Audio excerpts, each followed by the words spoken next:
બલિરાજાએ અને વિંધ્યાવલીએ એનું સ્વાગત, એનું સન્માન કર્યું, એના ચરણ પખાડ્યા.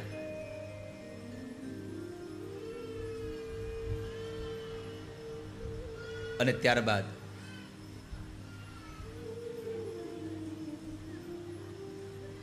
વામન ભગવાનને પૂછ્યું, પ્રભુ તમને શું દક્ષિણા આપીએ, તમને શું દાન આપીએ? ભગવાને કીધું મારે કંઈ જોતું નથી. પણ બલિરાજાએ બહુ આગ્રહ કર્યો, શું આપીએ તમને, શું આપીએ? કંઈક માગો ભગવાન, આજ મારે ત્યાં યજ્ઞ ચાલે છે ને આપ જેવા બ્રાહ્મણ આવ્યા છે,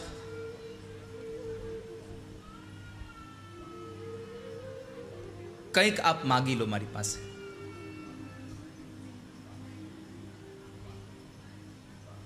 એ સમયે ભગવાનને બહુ આગ્રહ કર્યો એટલે ભગવાને એટલું કહ્યું, એક કામ કર, આપવું હોય તો મને 3 ડગલા જમીન આપ, મારા પગથી માપીને, મારા ડગલાઓથી માપીને મને 3 ડગલા જમીન દે.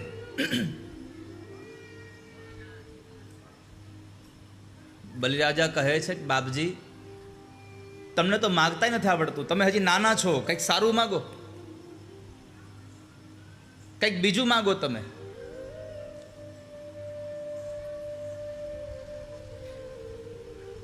ત્રણ ડગલા જમીને શું થશે? ભગવાન મનમાં જરા બોલ્યા કે 3 ડગલા જમીન આપી તો જો.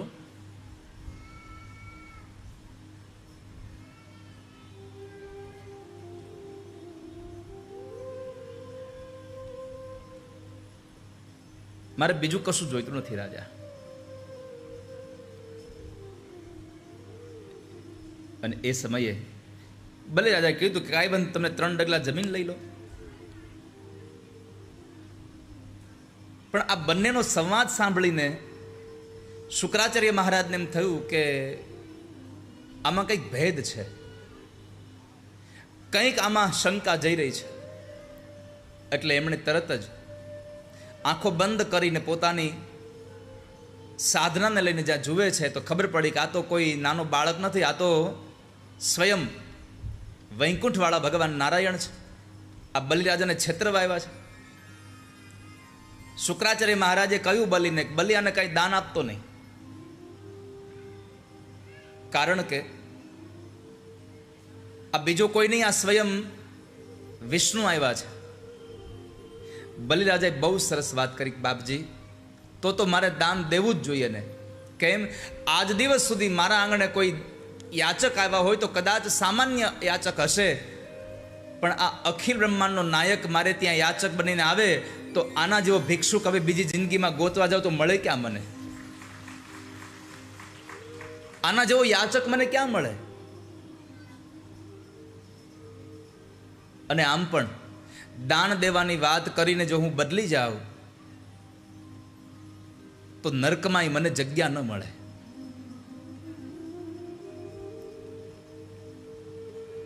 બલિરાજાએ ભગવાનને કીધું, બાપજી તમે પ્રભુ, તમે 3 ડગલા જમીન લઈ લો. ભગવાને કીધું એમ ન હોય, સંકલ્પ કરવો પડે. ગુરુદેવને કયો સંકલ્પ કરાવે? ગુરુદેવે સંકલ્પ ન કરાવ્યો. ભગવાનને કીધું તમે સંકલ્પ કરાવી દો. પરમાત્મા સંકલ્પ કરાવે છે. અને 3 ડગલા જમીન આપવાનો સંકલ્પ જ્યારે બલિરાજાએ કર્યો અને જળ આમ નીચે મૂક્યું, જળ જમીન ઉપર જાય અને ભગવાનનું મસ્તક આકાશને આંબી ગયું. ભગવાન વામનમાંથી વિરાટ બન્યા. એક ચરણમાં પરમાત્માએ સ્વર્ગલોકને માપ્યું, બીજા ચરણમાં પરમાત્માએ પૃથ્વીલોકને માપ્યું અને ત્રીજું ચરણ બાકી હતું. એ સમયે ભગવાને બલિરાજાને પૂછ્યું કે બલિ, મને બતાવ મારું ત્રીજું ચરણ ક્યાં રાખું હું? તે 3 ડગલા જમીનનો સંકલ્પ કર્યો છે. બલિ 2 હાથ જોડીને ભગવાનને પ્રાર્થના કરી કે પ્રભુ હું શું કહું તમને, તમે તો બધું જ મારું લઈ લીધું છે.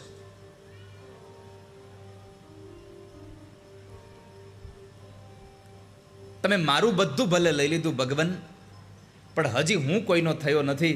એટલે કામ કરો, તમારું ત્રીજું ચરણ મારા મસ્તક ઉપર પધરાવો અને મને 3 ડગલા જમીનના સંકલ્પમાંથી મુક્ત કરી દો. પોતાના મસ્તક ઉપર ચરણ પધરાવવાની વાત એટલે આત્મનિવેદન. મારું બધું જ તમને પણ નહીં, હું પોતે તમને આપી દઉં છું મારું સર્વસ્વ. નવધા ભક્તિમાં છેલ્લી ભક્તિ છે આત્મનિવેદનમ. આત્મનિવેદન નામની ભક્તિ છે. મારું સર્વસ્વ તમને આપી દઉં છું ભગવાન. અને ભગવાનને સૌથી વધારે કોઈ ભક્તિ ગમતી હોય તો આત્મનિવેદન ગમે છે. તમારું બધું ભગવાનને આપી દો એ તો કદાચ ભગવાનને ગમતું હશે, પણ તમે ભગવાનના થઈ જાઓ એ ભગવાનને બહુ ગમે છે. અને એક વિશ્વાસ રાખજો કે તમે ભગવાનના થઈ જાઓ પછી ભગવાન તમારા થયા વગર રહી નહીં શકે કોઈ દિવસ. તમે ભગવાનના થાવ એટલે બધું તમારું ભગવાનનું થઈ ગયું. અને ભગવાન આપણા થાય પછી ભગવાનનું બધું આપણું થઈ જાય. એટલા માટે આત્મનિવેદનમ, મારું સર્વસ્વ પરમાત્મા તમને સમર્પિત છે. અને આમ પણ આ દુનિયામાં આપણું છે શું? આ દુનિયામાં બધું જ તો ભગવાનનું છે. ત્વદીયમ વસ્તુ ગોવિંદ તુભ્યમેવ સમર્પયત. હે નાથ, આ બધું તમારું છે. તેરા તુજકો અર્પણ ક્યાં લાગે મેરા. આપણું તો કશું છે જ નહીં. એક વાત જિંદગીમાં લખી રાખજો વાલા સ્વજનો, જેટલી વસ્તુ તમારી પાસે છે એ બધું જ ભગવાને તમને માત્ર ભાડે આપ્યું છે, વાપરવા માટે આપ્યું છે. એનો સદુપયોગ કરી લેજો. એના તમે માલિક બનવાના પ્રયત્નો ન કરશો ક્યારેય. તમને પરમાત્માએ તમારા યથોચિત સમય સુધી આપ્યું છે. ક્યારે લઈ લેશે એનો કોઈ ભરોસો નહીં, કારણ કે મકાન માલિક ગમે ત્યારે ખાલી કરાવે. એ ભાઈ કરો ખાલી, અને એમાં તમે નાઈ ન પાડી શકો.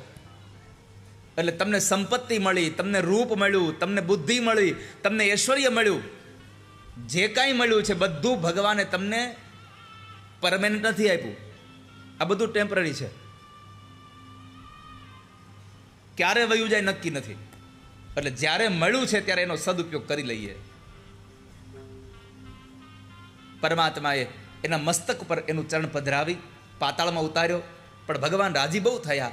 એટલે કહ્યું કે બલી, તારી આ ભક્તિથી રાજી બહુ થયો છું. તે તારું સર્વસ્વ મને આપી દીધું. માગી લે, તને હું શું આપું?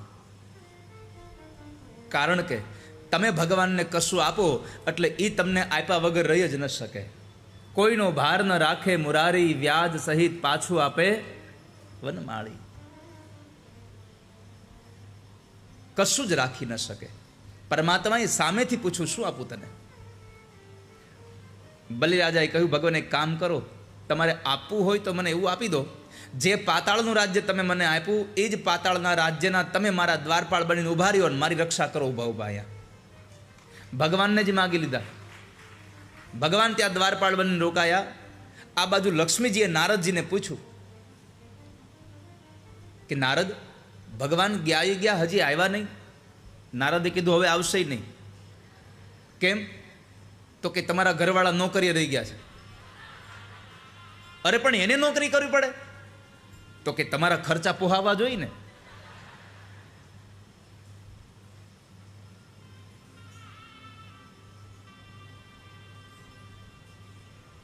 તો ભગવાન ત્યાં દ્વારપાળ બનીને રહ્યા છે માં.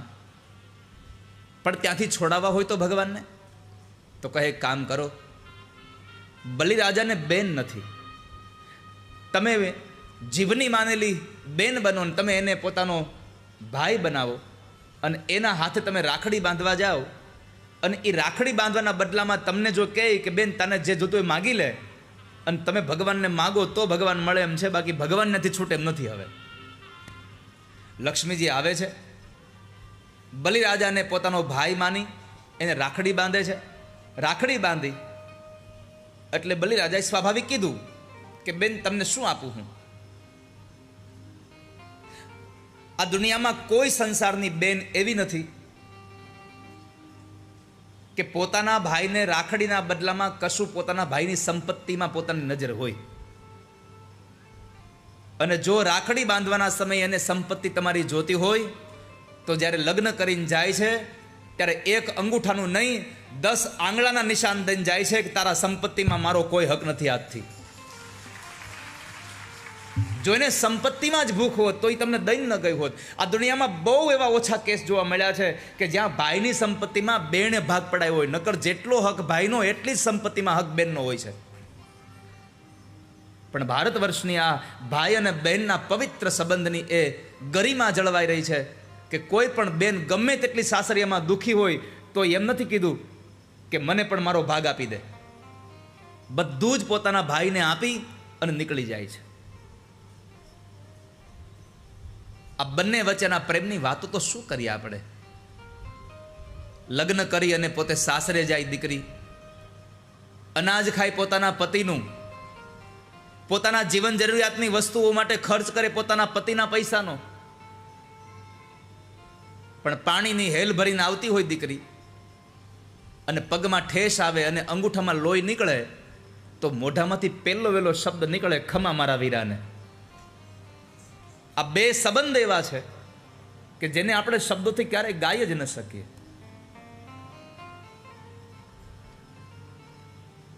તો લક્ષ્મીજીએ બરાબર રાખડી બાંધી અને બલિરાજાએ માગવા કહ્યું તો લક્ષ્મીજી કહ્યું મને તમારા દ્વારપાળ આપી દો ભાઈ.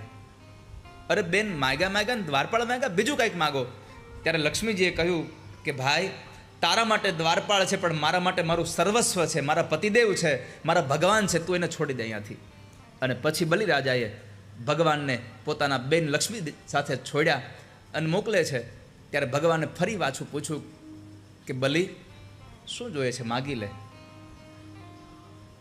ત્યારે બલિરાજાએ એક જ વાત કીધું, ભગવાન આપવું હોય તો તમારો પ્રેમ આપી દો મને. તો પરમાત્માએ 3 ડગલા જમીન માગી. આ 3 ડગલા જમીનનો સંકલ્પ એટલે મૂળ સંદેશો છે તન, મન અને ધન આ બધું જ ભગવાનને સમર્પિત કરી દેવું એટલે 3 ડગલા જમીનનો સંકલ્પ છે. આ તન ભી તમારું છે, આ મન ભી તમારું છે અને તમારું આપેલું ધન પણ તમારું જ છે. ભગવાન આ બધું જ તમારું છે. પરમાત્માના કાર્યમાં જ્યારે જ્યારે ધન વપરાય ત્યારે સમજો ભગવાન આપણા ઉપર રાજી થયા છે. અને જ્યારે જ્યારે સત્કર્મમાં તમારું ધન વપરાય ત્યારે સમજવું કે આપણા ઘરની અંદર કોઈ સદલક્ષ્મી આવી છે, એ આ સદ વ્યય થઈ રહ્યો છે આપણો.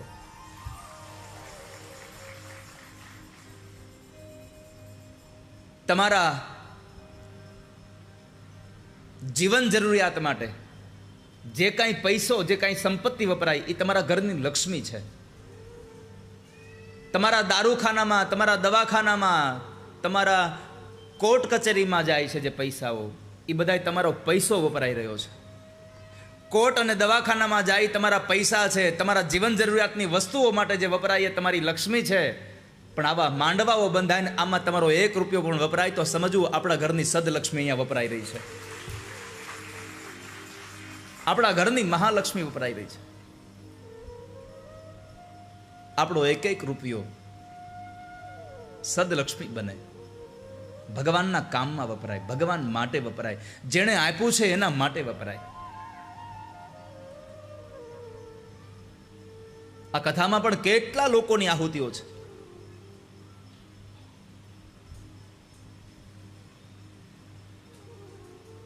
ઘણા લોકો તો એવા છે કે જે કથામાં નથી આવવાના એની આહુતિ છે આમાં.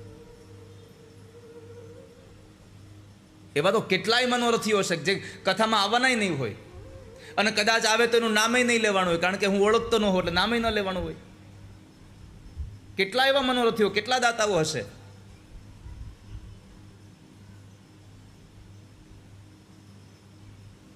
પણ એટલું યાદ રાખજો કે તમારો આપેલો, અહીંયા આપેલો 1 રૂપિયો કદાચ હું એની નોંધ લઉં કે ન લઉં, અહીંયા બેઠેલો કોઈ શ્રોતા એની નોંધ લે કે ન લે, એની ચિંતા ન કરશા. તમે 1 રૂપિયો આપ્યો હશે તો મારા ઠાકોરજીએ નોંધ રાખી શકે મારા કાર્યમાં સંપત્તિ વાપરી છે, તે મારા કામમાં સંપત્તિ વાપરી છે. અને ભગવાનને પ્રાર્થના એટલી જ કરવી, ઠાકોરજી તમારા કામમાં વાપરી શકીએ ને એવી લક્ષ્મી અમને આપજો. સંજયભાઈ,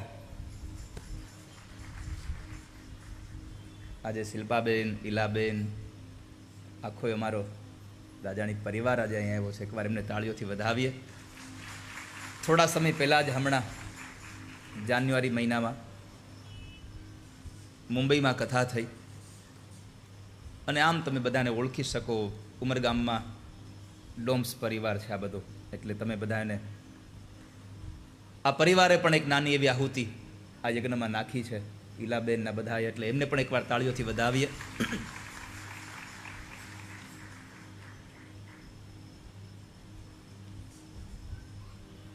તો ભગવાને આપેલું ભગવાનના કાર્યમાં વપરાય. આજે પણ અહીંયા પણ તથાસ્તુ વિદ્યાપીઠને લોકોએ સેવા કરી છે. એ કથાના વિશ્રામ સમયે બધાના નામ બોલીશું.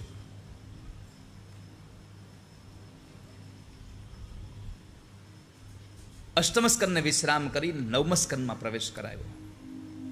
2 અધ્યાયમાં રામચરિત માનસની કથા છે.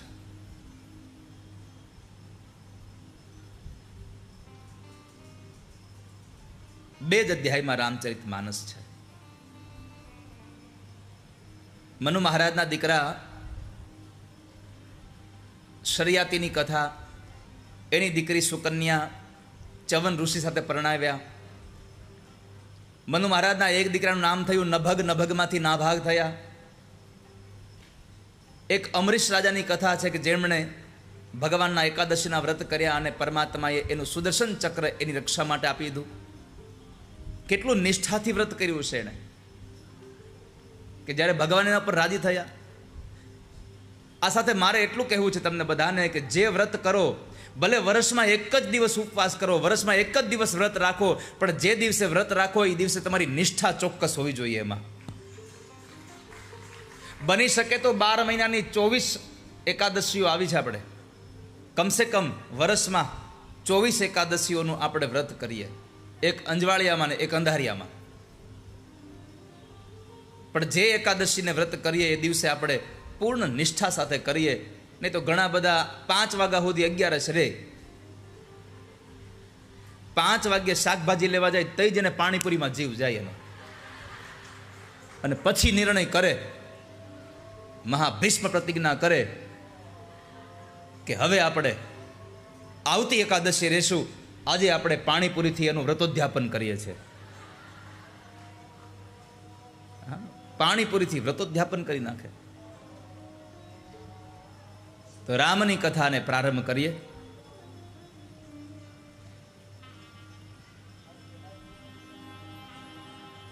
અમરીશ રાજાએ વ્રત કર્યા અને ભગવાને એને સુદર્શન ચક્ર આપ્યું. એ જ વંશમાં આગળ જતા સગર ચરિત્રોની કથા કે 60,000 સગર પુત્રોને કપિલ મુનિના ક્રોધાગ્નિથી બળીને ભસ્મ થયા, પરંતુ અંશુમાન નામના રાજાએ માં ગંગાના અવતરણ માટે થઈને તપશ્ચર્યા કરી, પણ ગંગાનું અવતરણ ન થયું. અંશુમાનના દીકરા દિલીપ થયા. દિલીપ રાજાએ પણ ભગવતી માં ગંગાની ઉપાસના કરી, પણ માં ગંગા પ્રગટ ન થયા. અને દિલીપના દીકરા ભગીરથ થયા. એ ભગીરથે માં ગંગાનું અવતરણ કરાવરાયું. હવે આપણને અહીંયા વિચાર આવશે,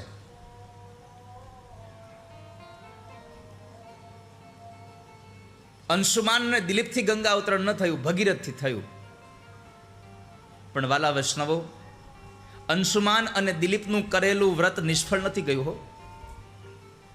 કારણ કે તમે મંદિરમાં જાઓ અને શ્રીફળ વધેરવા જાઓ ત્યારે એક વખત તમે એને પથ્થર સાથે પટકો અને ન તૂટે, બીજી વખત પટકો ન તૂટે, ત્રીજી વખત જ્યારે એને પછાડો ત્યારે તૂટી જાય, તો આગળના 2 ઘા તમે કર્યા ખાલી ગયા? ના, આગળના 2 ઘા કરવાથી એ તમારું શ્રીફળ નરમ થયું, એટલે ત્રીજા ઘાએ પછી એ વધેરાયું. એમ અંશુમાન અને દિલીપે વ્રત કર્યું, એનાથી પાપ ધોવાયા અને ભગીરથના સમયમાં પુણ્યનો ઉદય થયો, એટલે માં ગંગાનું અવતરણ થયું. આ સંસારમાં કોઈનું કરેલું નિષ્ફળ નથી જતું ક્યાંય. તમે જે કાંઈ કરો છો બધું જ તમારું સફળ થાય છે. એટલા માટે સગર ચરિત્રોમાં માં ગંગાનું અવતરણ થયું. અને એ માં ગંગા એટલા પતિત પાવની છે કે કોઈનો પણ એક નાનો એવો હાડકાનો ટુકડો જો એ ગંગાજીમાં પધરાવવામાં આવે તો એના કુળમાં કોઈ દી કોઈ ભૂત ન થાય. કણ કટકો હાડકો જો ગંગા તટ જાય, માનવ કુળમાં કોઈ દી ભૂત સર્જે નહીં ભાગીરથી. આવું માં ગંગાનું મહત્વ છે. એવું ગંગાનું અવતરણ થયું. એ જ વંશમાં આગળ જતા સૌદાસ થયા, પછી ખટવાંગ થયા, પછી રઘુ થયા, રઘુને ત્યાં પૃથુશ્રવા, પૃથુશ્રવાને ત્યાં અજ, અજને ત્યાં દશરથ, અને દશરથને ત્યાં મર્યાદા પુરુષોત્તમ રામનું પ્રાગટ્ય થાય. 4 દીકરાઓનું પ્રાગટ્ય થાય, રામ, લક્ષ્મણ, ભરત અને શત્રુઘ્ન. આ ચારેય ભાઈઓની એટલે રામ એટલે મર્યાદાનું પ્રાગટ્ય થયું. એ મર્યાદાના પ્રાગટ્યની કથા માટે 2 જ અધ્યાયમાં રામાયણની કથા છે, રામચરિત માનસની કથા છે. અને બહુ વિસ્તારથી રામચરિતની માનસની કથા નહીં કરું, અને કારણ કે મને આમ તો જો કે હું જ્યાં સુધી જાણું ત્યાં સુધી લગભગ તમને બધાને રામાયણ કદાચ આવડતી હશે. કેટલા લોકોને રામાયણ આવડે છે? હાથ ઊંચો કરજો જેને આવડતી હોય. ઓહો, કેટલા લોકોને આવડે? જોત ખરા, તો બધા લોકો. ઋતુ તને આવડે છે?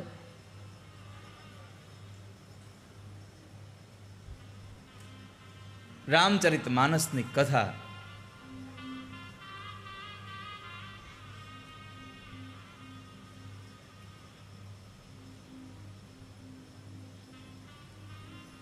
કદાચ રામચરિત માનસની કથા બહુ બધાને નહીં આવડતી, પણ રામાયણ તો બધાને આવડતી છે. જે ન હોય એમાંથી ઊભી કરે એ રામાયણ તો બધાને આવડે.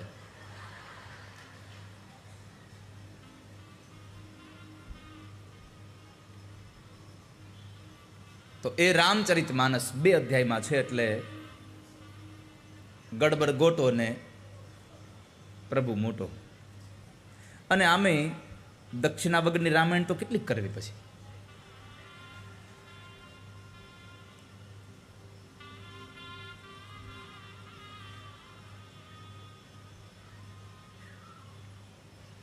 ગોસ્વામી તુલસીદાસજી મહારાજ અયોધ્યાનું દર્શન કરાવતા લખે છે,